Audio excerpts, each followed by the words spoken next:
Amém, queridos? Quantos querem abençoar a vida dele? Vamos orar. Pai, nós queremos, Pai, pedir que mais uma vez, que mais o domingo, que mais uma noite, o Senhor use a vida, Senhor, do nosso pastor, Deus. Nós queremos receber aquilo que vem do Senhor. Que mais uma vez o Senhor use a vida do nosso pastor Ricardo, em nome de Jesus. E uma salva de palmas bem forte para Jesus. Aleluia. Boa noite a todos, queridos. Eu estava ali embaixo, ali não se contendo com a manifestação do Espírito Santo e eu creio sim que Ele vai te pegar hoje de jeito. Como já me pegou ali, eu estava quase se aguentando, mas Ele é bom em todo tempo o Senhor é bom, amém? Minha esposa não pôde vir hoje porque ela teve uma distensão muscular na parte do ombro, mas já está medicado, já oramos por ela só está em repouso, e eu creio que na próxima oportunidade ela vai estar conosco aqui, em nome de Jesus, amém? Amém. Glória a Deus. Hoje nós vamos estar falando um pouquinho sobre o caminho para a satisfação duradoura, que foi uma série de mensagens. Essa é a segunda mensagem que vai ser ministrada. A primeira mensagem foi que realmente vale a pena. A primeira mensagem foi ministrada. Semana passada foi o pastor Elias Dantas, sobre conferência de missões. Foi algo assim maravilhoso, onde Deus ministrou de uma forma tão ousada aos nossos corações, assim, que foi maravilhoso. Mas hoje nós vamos estar finalizando essa série de mensagens que o pastor Sandro iniciou, e hoje a gente vai estar finalizando em nome de Jesus. Eu queria recordar algumas coisas que foi falado no início dessa série, dessa mensagem, para nós podermos recordar um pouquinho, para eu poder entrar na mensagem que foi ministrada pela manhã. O autor de Eclesiastes não menciona, a Bíblia não menciona realmente quem que escreveu o livro de Eclesiastes.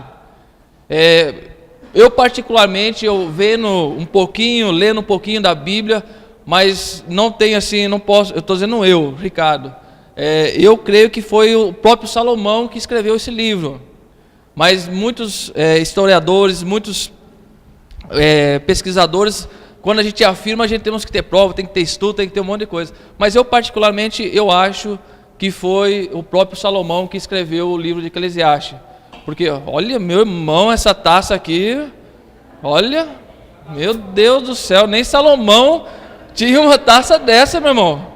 Nem, meu irmão, que negócio tá legal. Mas eu creio que o próprio Salomão escreveu o Eclesiastes, nem tendo essa taça, mas ele escreveu o Eclesiastes. E o autor de Eclesiastes, ele fala, mas não cita nome, ele não fala nome, mas ele fala sobre, ele chama de pregador. Então, nós vamos estar decorrendo a palavra, ele sempre fala do pregador. E é muito interessante, quando nós vamos lendo o livro de Eclesiastes, nós vamos tendo muito aprendizado em tudo mesmo. No hebraico, a palavra colete, título dado a um orador oficial que convoca uma assembleia. Então nós vamos entender um pouquinho sobre isso aí. Também transmite a ideia de argumentar não tanto como os ouvintes, mas consigo mesmo. Então ele está falando sobre o pregador. O termo grego usado para assembleia é eclésia, que nós já tivemos também uma série de mensagens falando sobre eclésia, e foi muito legal. E aonde eclésia, daí o nome sai o livro de Eclesiastes. O próprio nome de Eclésia, sai o livro de Eclesiastes. E você precisa entender algumas expressões que aparecem repetidamente no livro de Eclesiastes, porque o livro de Eclesiastes tem muitas palavras ali que, se você levar ao pé da letra, sem você estudar, você pode não ser bem sucedido, porque tem algumas colocações que é colocado, você fica um pouco até assustado. Depois a gente vai estar vendo um pouco abaixo aqui, e é muito legal.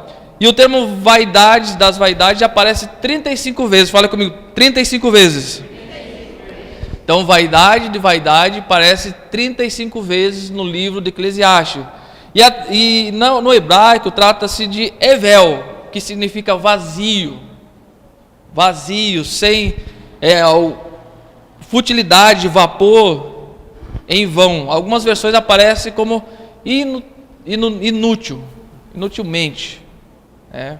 E outra expressão que encontramos várias vezes na Bíblia é debaixo do sol. Aparece 27 vezes. Fala comigo, 27 vezes. Tá, agora eu vou fazer uma pergunta para você. Vaidade aparece quantas vezes? 35. Tá bom. E debaixo do sol?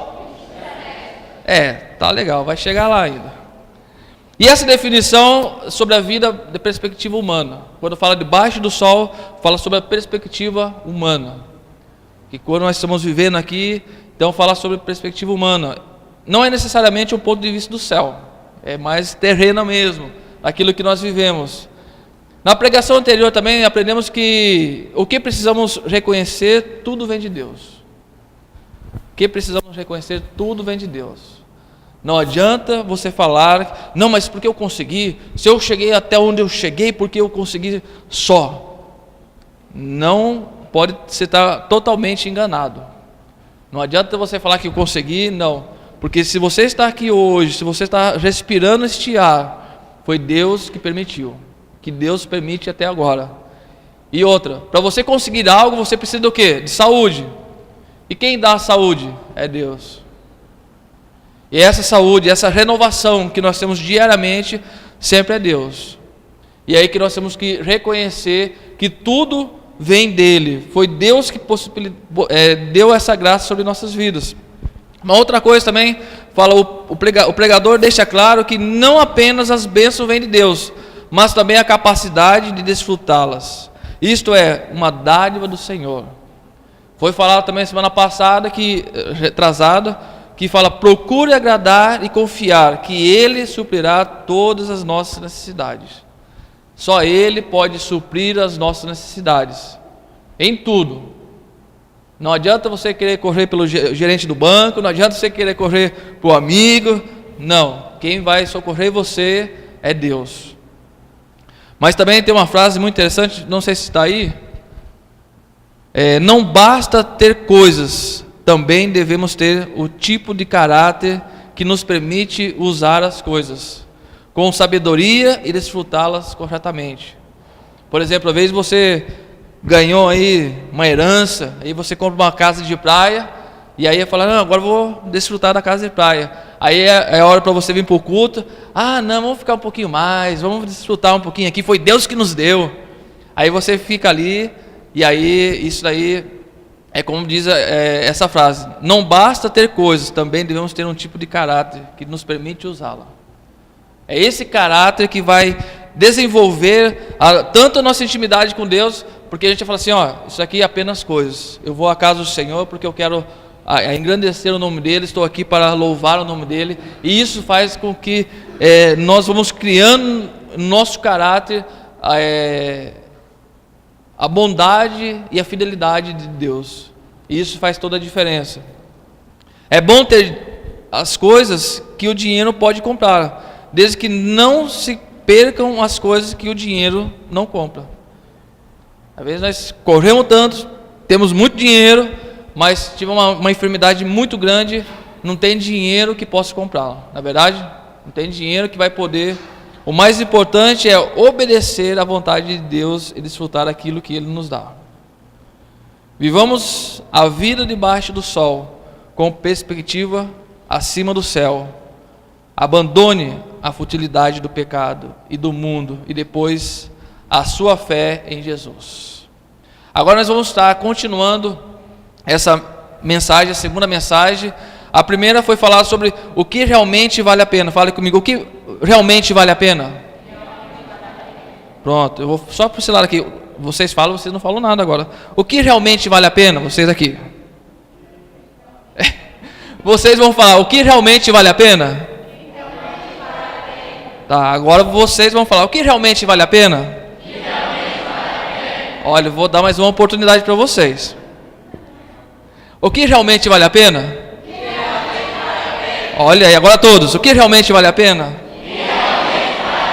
Ei, meu irmão, aí sim. Você tem que me ajudar aí. E hoje nós vamos estar falando o que faz sentido. O que faz sentido.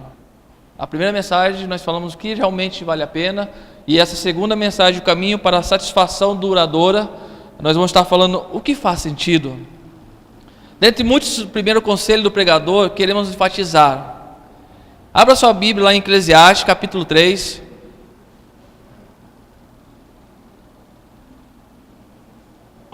Rapaz, e água de coco aí, né, meu irmão? Não é só taça que é bonita não, viu? É bênção de Deus, honrando o profeta. Eclesiastes, capítulo 3, versículo do 1 ao 8.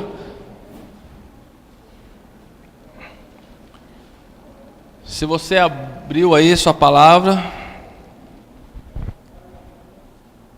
Amém? Se você não trouxe a Bíblia, colhe no seu irmão do seu lado. E também nós vamos ter aqui no telão também. Fala assim: para tudo há uma ocasião certa, há um tempo certo para cada propósito debaixo do céu.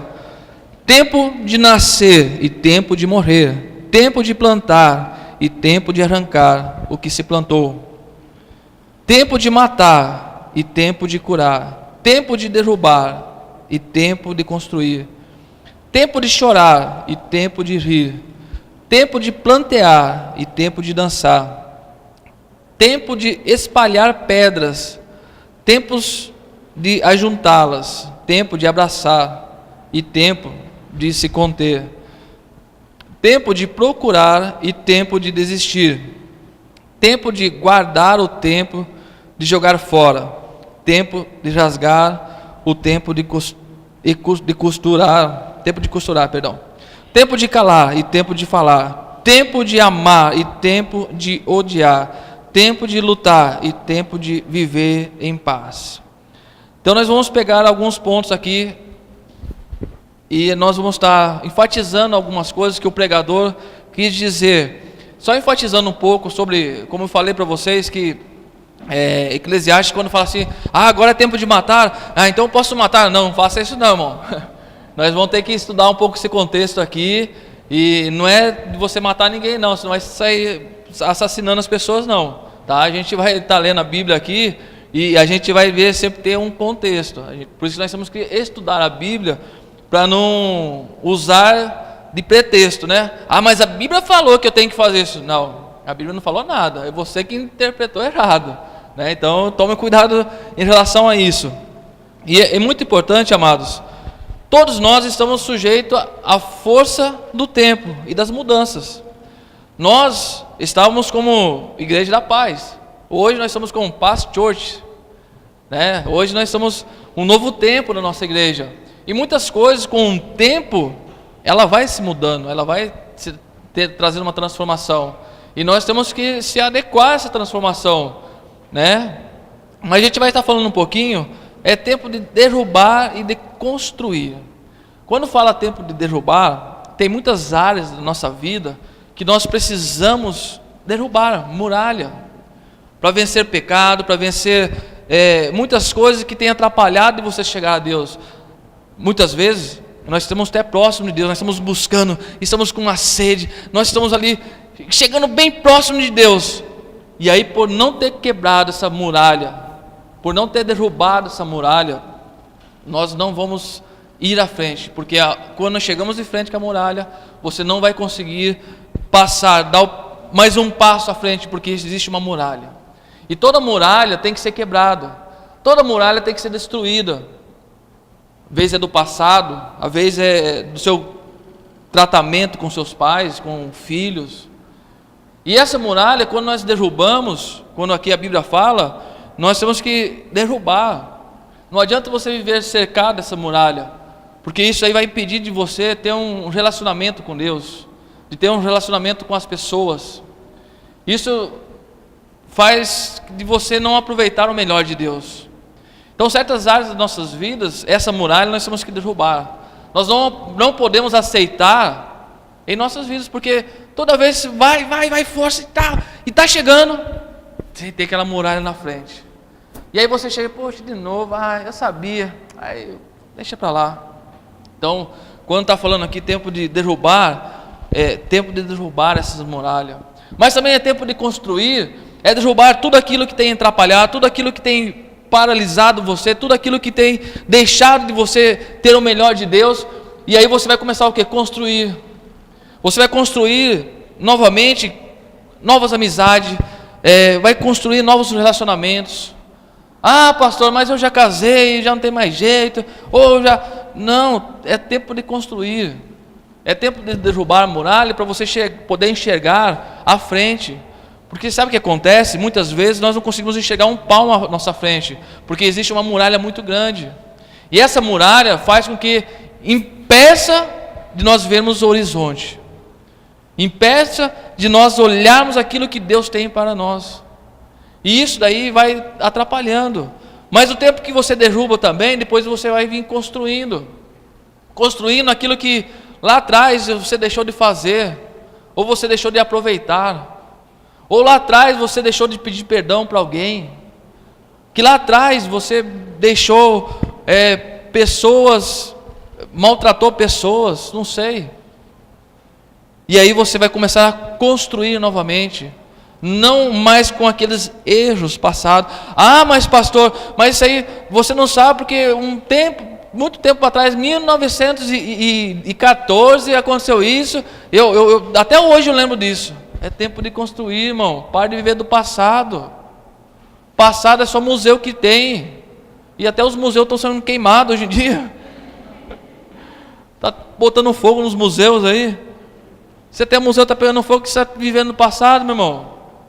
Nós temos que começar. Ah, mas pastor, você não sabe da minha vida. Eu fiz lá atrás, cometi tantas coisas que... Saia do casulo, saia desse quadrado. Pare de viver no quadrado, irmão. Vai construir algo que Deus tem para você. Nós não podemos ficar vivendo ali no quadrado, não. Você tem que construir. Você tem que buscar aquilo que Deus tem para a sua vida. Porque senão você sempre vai ficar paralisado. E aí, irmão, como que você está? Ah, do mesmo jeito. E aí, irmão, vamos orar? Não, ore por mim. Crente 6 horas, né? Ore por mim. 6 horas por mim?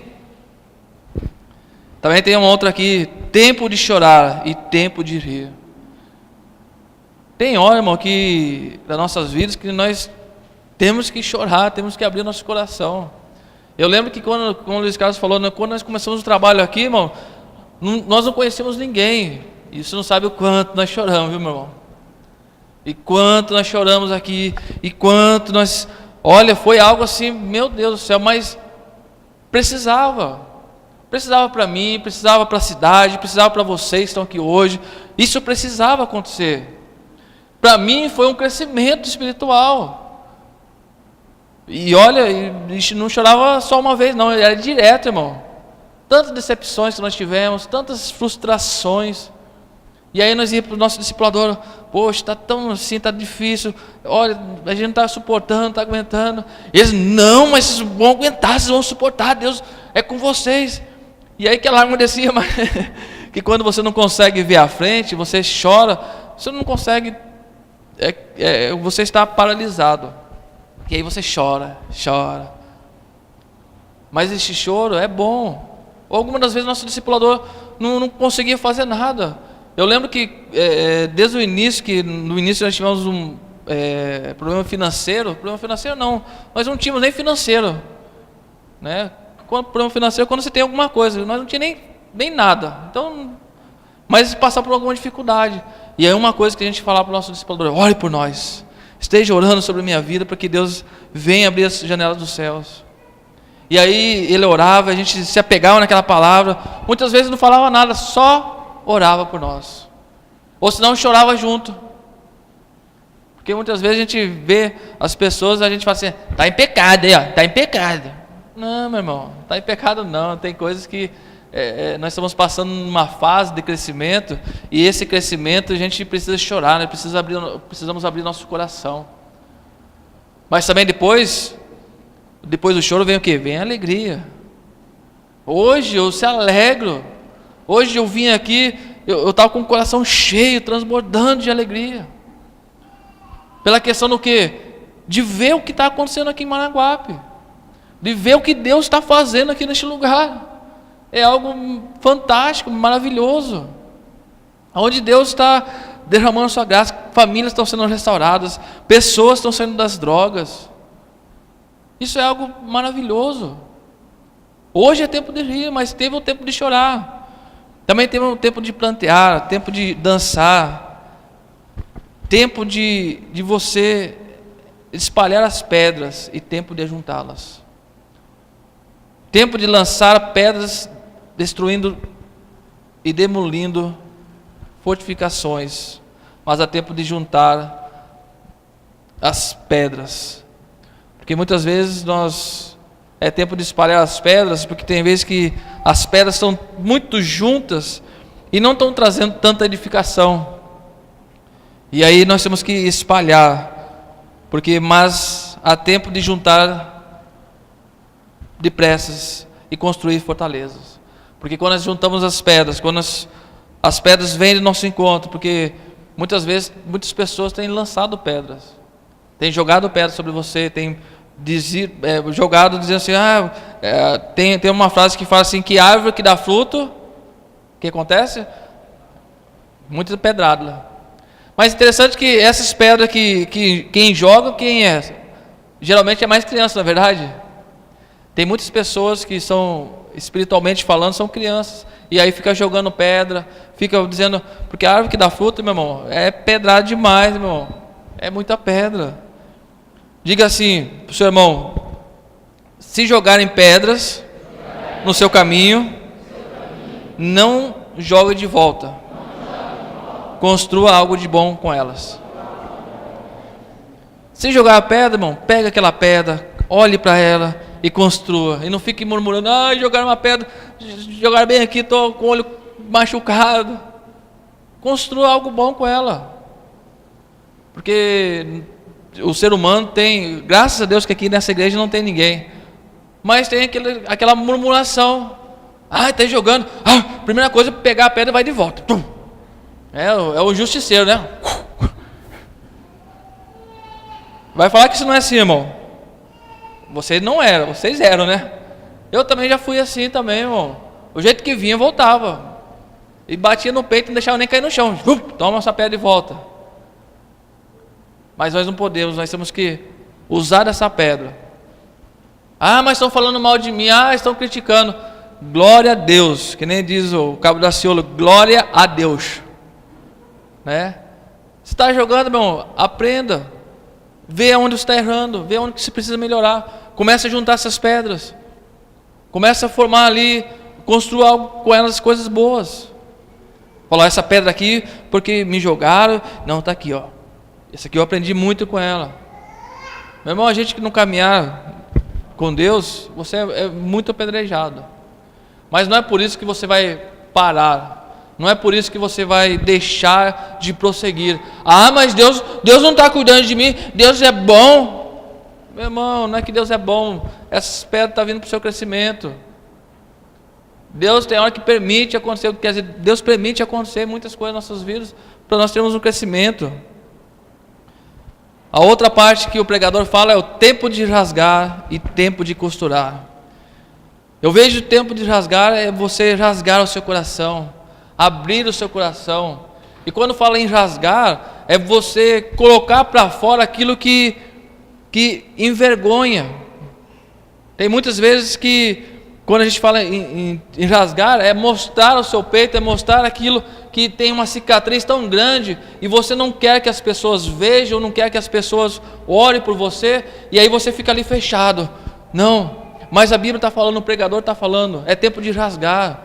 Né? Tem aquela música, eu me rasgo por inteiro, faço tudo, amém. Me ajude aí. Nós temos que se rasgar. Quando fala em rasgar, é se quebrantar. Não, mas eu não vou se rasgar, não. O que vão falar de mim? Meu irmão, o que vão falar de você não interessa. É o que Deus pensa de você. Porque nós somos tão apegados que as pessoas vão falar. O que vão falar de mim? O que... Meu irmão, esquece que eles vão falar de você. Nós ficamos apegados a muitas pessoas. Mas vão pensar de mim. E minha reputação? E meu status? Sua reputação, seu status, não deixe para lá, meu irmão. Se você está querendo crescer na palavra, nós temos que rasgar. Nós rasgar o nosso coração, rasgar em quebrantamento diante de Deus. Ou você acha que Deus não conhece você? Deus conhece você perfeitamente. Não adianta querer se esconder de Deus. Não adianta você falar, eu vou aqui que Deus não vai me chegar.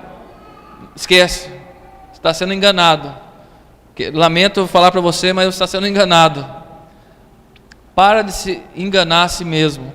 Rasgue o coração, irmão. Tem que abrir o coração. Abre para a pessoa certa. Esteja com a pessoa certa, porque isso aí é uma ocasião de nós abrir. É um tempo que chegou. Nós temos que abrir o nosso coração e rasgar. Mas também, no mesmo tempo, fala assim: é tempo de rasgar e é o tempo de costurar. Você rasgou ali no seu coração diante de Deus. Você abriu todo. Não tem mais nada. Agora é a hora da costura. Sabe, queridos, muitas vezes nós não queremos essa costura porque dói. Nós não queremos levar a ponto. Não sei você, uma vez eu levei uma mordida de um cachorro desse tamanhozinho, irmão, bem pequenininho. Eu tinha meus uns 7 anos. E eu vi um cachorrinho vindo lá e latir, né? Aí me deu um medo, saí correndo. Saí correndo. Não é que esse cachorro me pegou? Foi, deu uma bocanhada bem na minha perna aqui. E aí eu saí chorando. E aí fui no hospital, né? Meu irmão teve que ter umas 10 pessoas para segurar. Só para dar anestesia para dar o ponto, meu irmão. E aí minha tia, eu lembro minha tia, pegou assim o colchão. Morde aqui, filho, morde aqui. E aquela dor, e aí deu anestesia, e aí a hora que vinha antigamente, tempos atrás, né? Não é que sou tão velho, mas antigamente, rapaz, a hora que passava aquela agulha assim, doía, amor. E aí quando dava a cutucada da agulha assim, eu chorava mais. E eu chorava. Doía, mas precisou, porque foi aonde fechou. O meu não chegou a fechar porque eu era tão traquina que no final fiquei jogando bola, os pontos se abriram todinho. Mas tem na nossa vida, é tempo de costurar. E essa costura, às vezes você está passando por esse momento, nesse período agora, e você está sentindo dor. Aí você fala assim: ninguém está do meu lado, ninguém está comigo, eu estou sentindo essa dor aqui, está tão difícil para mim. Mas essa dor, essa costura, porque Deus, Ele está costurando com a linha celestial. Ele está costurando e está mostrando para você assim: filho, eu estou com você. Filho, eu estou aqui ao seu lado. Pode chorar, pode fazer o que você quiser, mas estou aqui ao seu lado. Tem coisas, irmãos, que nós temos que deixar Deus agir. Algumas das vezes eu segurava muito tempo comigo, mas não adianta segurar. Tem que abrir o coração, tem que rasgar, tem que se jogar diante de Deus. Porque senão a gente vai ficando paralisado.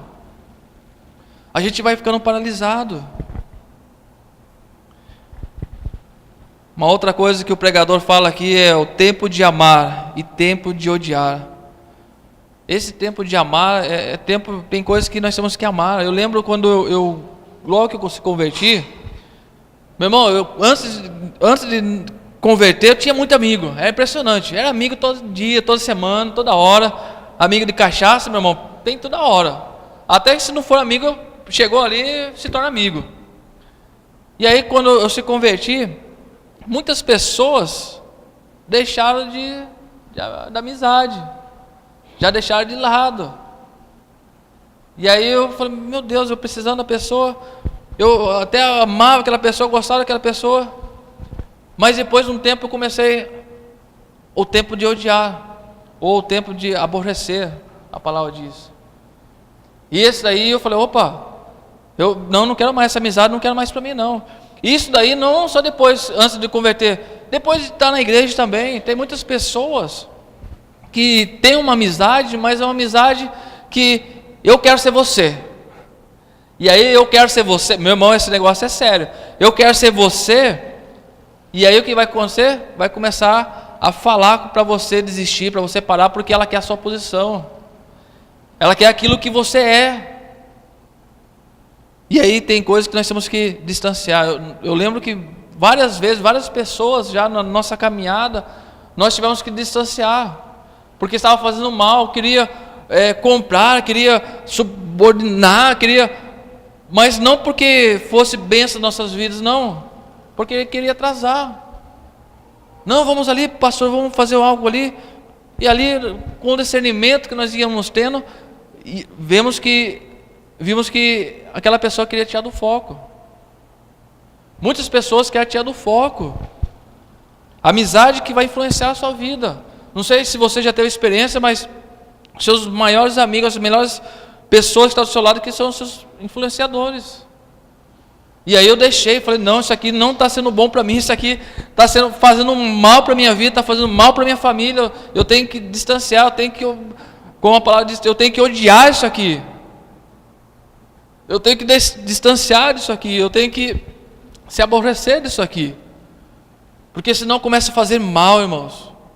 E isso daí vai distanciando você de Deus. Se você quer andar com pessoas influenciadores, que sejam pessoas boas. Eu até escrevi uma coisa aqui: pior coisa é ter um vínculo de amizade profunda com quem não tem profundidade com Deus. Vou ler mais uma vez para você. Pior coisa é ter vínculo de amizade profunda com alguma pessoa. Aquela pessoa, se não tem uma profundidade com Deus. Mas é sério. Se a gente não tiver, se você não tiver uma amizade com uma pessoa e essa pessoa não tiver uma profundidade com Deus, isso pode atrapalhar. Isso pode levar você para trás, isso pode puxar você. Por isso que nós temos que andar com pessoas que estejam cheias de Deus, que tenham uma profundidade, que estão cheias do Espírito Santo, que elas são sedentas, que elas são amorosas. Essas pessoas que nós temos que amar, essas pessoas que temos que trazer para o nosso lado. São essas pessoas que nós temos que ter um vínculo de amizade. Abra lá em Romanos, sua Bíblia lá em Romanos.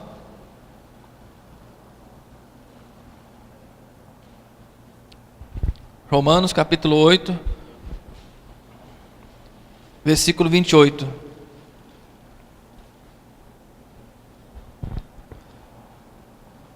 Só na parte A aí. Sabemos que Deus age em todas as coisas para o bem daqueles que o amam. Deus age em todas as coisas, irmão.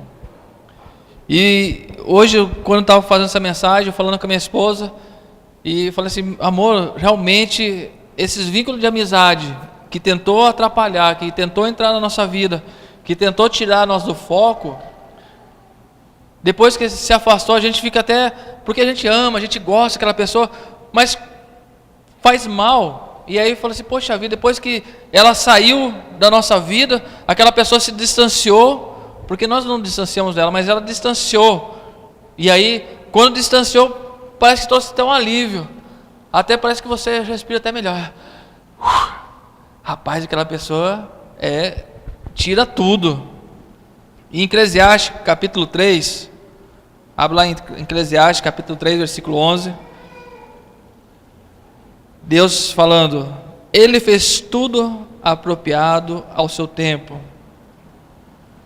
Tudo fez Deus formoso no seu devido tempo. Esse na versão NVI fala: Ele fez tudo apropriado ao seu tempo. Na revista atualizada fala: tudo fez Deus formoso no seu devido tempo. Não temos de julgar nada antes do tempo, mas sim crer que Deus sempre faz tudo tão perfeito e tão formoso em seu tempo. Se cooperarmos com o tempo de Deus, a vida terá sentido. A vida terá sentido. Nós nunca podemos julgar. Tem muitas pessoas que estão numa fase de crescimento. Nós já estamos chegando no final de 2018, poucos dias para finalizar 2018. E aí você pode ter, no início do ano, ter colocado muitos alvos. Você deve ter colocado bastante alvos, mas daqueles 20, 100 alvos que você colocou, você alcançou só 2. Mas deixa eu falar algo para você. Mesmo que você não tenha alcançado todo o seu alvo, mesmo que você não tenha alcançado todo o seu alvo, mas você está crescendo. Mesmo que você alcançou só 2 daquilo que você colocou, você está crescendo em Cristo Jesus. Você está crescendo. Nós temos que se deixar, sabe o que, irmãos? Uma coisa que eu tenho aprendido muito é trabalhar.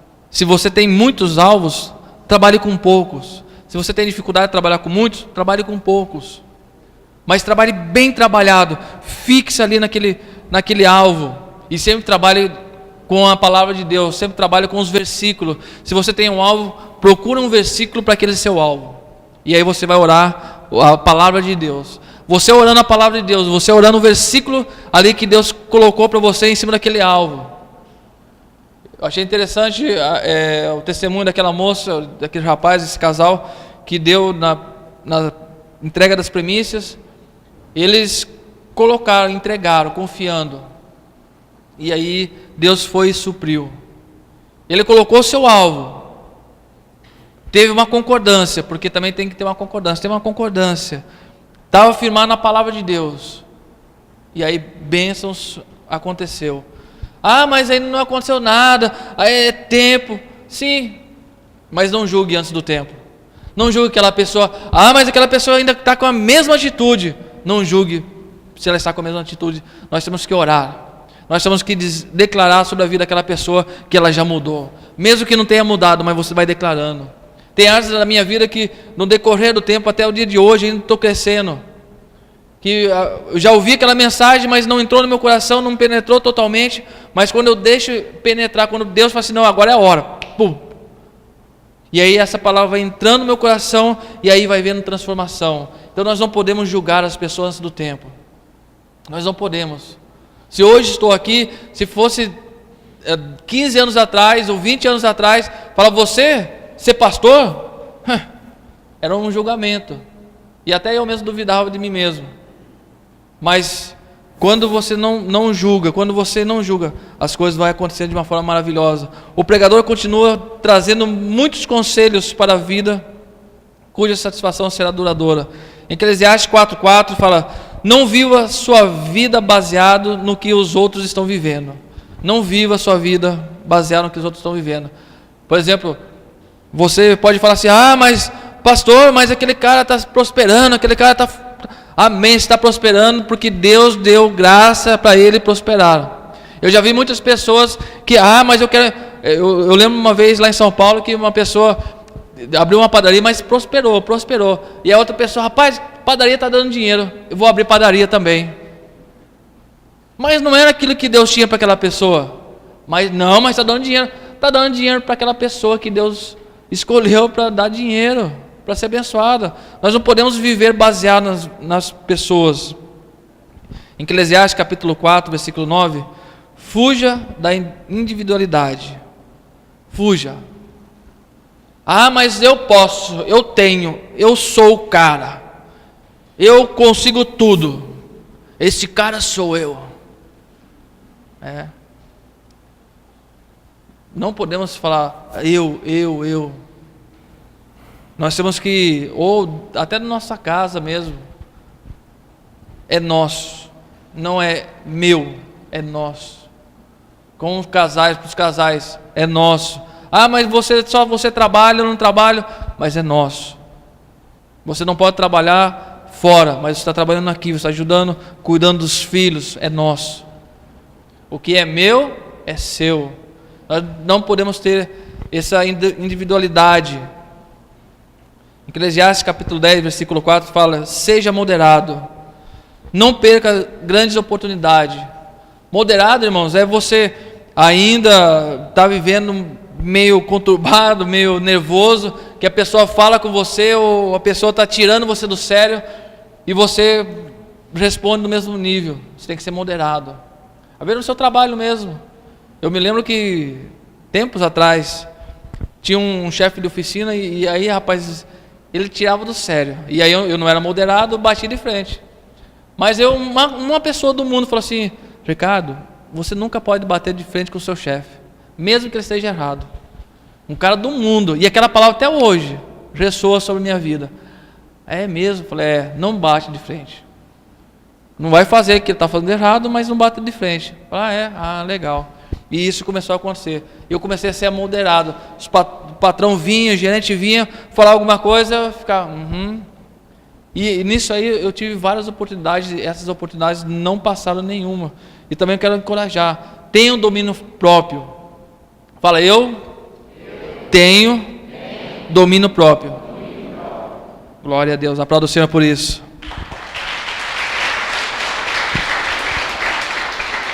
Eclesiastes capítulo 10, versículo 20, fala, cuidado com o que você fala. Meu irmão, cuidado com o que você está falando. Porque a sua boca, ela pode trazer vida e também pode trazer o quê? Pode trazer vida e pode trazer vida e trazer mais forte. Pode trazer vida e pode trazer morte. O que você tem falado? Chega no final do mês, o salário vem na sua conta. Só isso? Né? Tá dando nem para pagar nada. Vai ser sempre assim, não vai dar para pagar nada. Mas aquela minha sogra. Minha sogra é benção, minha sogra ela não está mais aqui em Maranguape, ela se mudou. Agora que eu amo mais ainda. Brincando, minha sogra é uma benção, ela sabe, eu falo para ela. Mas no início, meu irmão, não amava não, mas aí eu comecei a declarar, eu amo minha sogra, eu amo minha sogra. E funciona, viu, irmão? Aí eu lembro que no início eu chegava lá e ficava meio carrancudo, né? Só respondia as palavras, só as coisas básicas. Sim, certo. Aí um dia Deus falou no meu coração, filho, por que você está assim? Não sei, porque sogra, fala tanto de sogra e sogra pra cá, minha sogra também é assim. Não, filho, você tem que ser diferença. Aí eu falei, Jesus, para ser diferença, como que você é diferença com a minha sogra? Aí eu pensei, já sei. Aí eu chegava na casa dela, um dia ela levou um susto. Primeira vez que eu fiz isso, até eu levei um susto comigo mesmo. Falei, minha linda e querida sogra, vem cá, eu dar um cheiro na senhora. Rapaz, ficou tão alegre, meu irmão. Aí depois disso aí, meu irmão, chegava lá, tinha banquete. Tinha queijo que o Luiz Carlos levava lá, que ela comprava o Luiz Carlos. E tinha leite, doce de leite. Meu irmão, a mesa era repleta. Antes era só as coisinhas que tem na mesa, agora não. Eu parecia o Salomão ali, meu irmão. Por causa do quê? Da minha atitude. O que eu estava falando. O que nós falamos tem poder. Então, se você quer transformar alguma coisa, começa o seu falar. O seu falar começa a externar no seu ouvido. Fala, é assim, é. Fale que ama. Se é seu marido. Mas meu filho não presta. Fale que o ama. Porque minha esposa você não conhece. Que é uma bênção. Se é bênção, amém, né? Duro se for uma jararaca. Mas diga palavras poderosas sobre ela. E Salomão concluiu sua experiência com um conselho geracional. Habla em Eclesiastes, capítulo 11, versículo 9.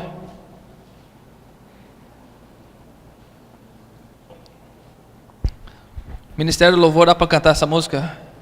Eu me rasgo? Dá? Se der, já vai tomando seus postos aqui. Vai falando um com o outro aí, que eu peguei de surpresa. Fala assim, alegra-te do jovem da tua juventude e recreie-se do teu coração nos dias da tua mocidade. Anda pelos caminhos que santificam o teu coração e agradam teus olhos. Sabe, porém, que todas essas coisas Deus te pedirá contas. Deus pedirá contas. Você é jovem. Quem que é jovem aqui? Eu sou jovem. Meu irmão, você que é jovem, você que é adolescente, aproveite a sua mocidade, aproveite em agradar ao coração de Deus, aproveite em fazer aquilo que vai trazer benefício para você mesmo lá no futuro. Se eu pudesse, eu se converti quando tinha uns 27 anos de idade, se eu pudesse hoje ver o meu filho, minha filha apaixonada por Jesus, se eu pudesse ter a idade dele, e se naquela época eu pudesse ter aceito a Jesus, seria diferente na minha vida. Mas tudo tem o seu tempo. Nem por isso que Deus está se manifestando da mesma forma na minha geração. E eu creio que na geração do meu filho também não será diferente. Então alegra-te, jovem, na tua juventude, porque lá no final, que todas essas coisas Deus pedirá conta. Então tudo que você está fazendo, não só para os jovens não, mas para geral, tudo aquilo que nós fazemos, Deus vai cobrar, vai pedir contas. Em Eclesiastes capítulo 12, versículo 1, fala assim: lembre-se do seu Criador nos dias da sua juventude, antes que venha os dias difíceis e se aproxime os anos que você dirá: não tenho satisfação.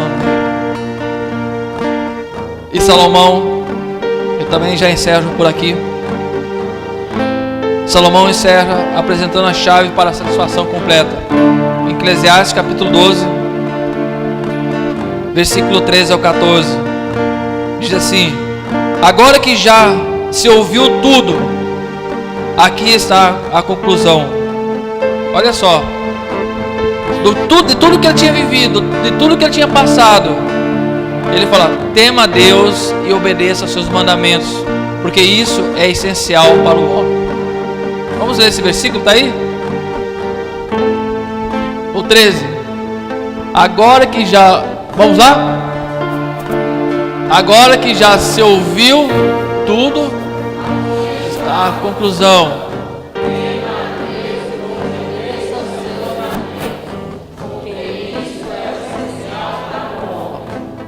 Porque Deus há de trazer juízo todas as obras, até que estão escondidas, quer sejam boas, quer sejam más.